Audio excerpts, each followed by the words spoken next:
Maithili express की शानदार प्रस्तुति।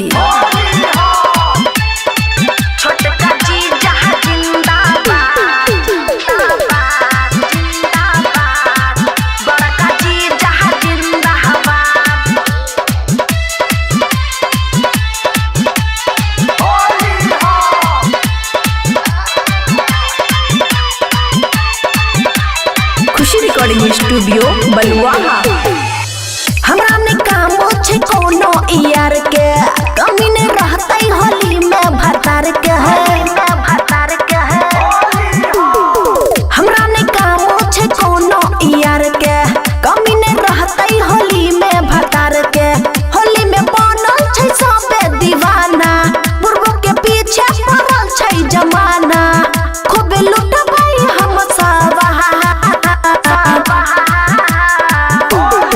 छोटका जी जहाँ जिंदाबाद, बड़का जी जहाँ जिंदाबाद, मोटका जी जहाँ जिंदाबाद, पतरका जी जहाँ जिंदाबाद। मोटका जी जहाँ जिंदाबाद, पतरका जी जहाँ जिंदाबाद।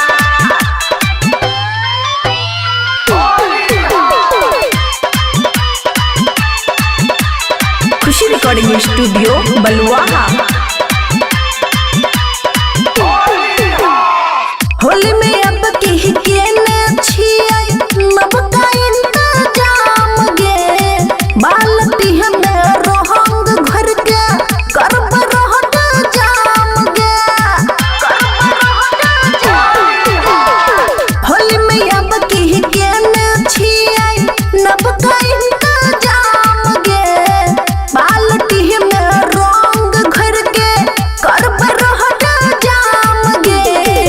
कोनो ख्वाहिश नहीं रखबै अधूरा, बिया से पहले करबै पूरा। चाही होतै कोनो विवाह, डीजे वाला जिंदाबाद, टेम्पू वाला जिंदाबाद, रिक्शा वाला जिंदाबाद, ट्रैक्टर वाला जिंदाबाद। डीजे वाला जिंदाबाद, टेम्पू वाला जिंदाबाद। खुशी रिकॉर्डिंग स्टूडियो बलुआहा। बबुआ राहुल के पिचकारी के देहबै हम सजा गे। नबका जीजा खोज के लेबै अब की मजा गे। बबुआ राहुल के पिचकारी के देहबै हम सजा गे। नबका जीजा खोज के लेबै अब की मजा गे। फुचुर रंग डाल देबै, कनियोटा नहीं हम लजेबै। बाइट देबै हम पर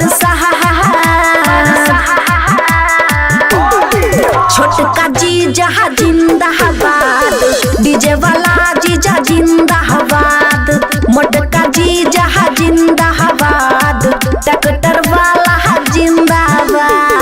हमरा ने कामो छे कोनो यार के, कमी ने रहतई होली में भतार के।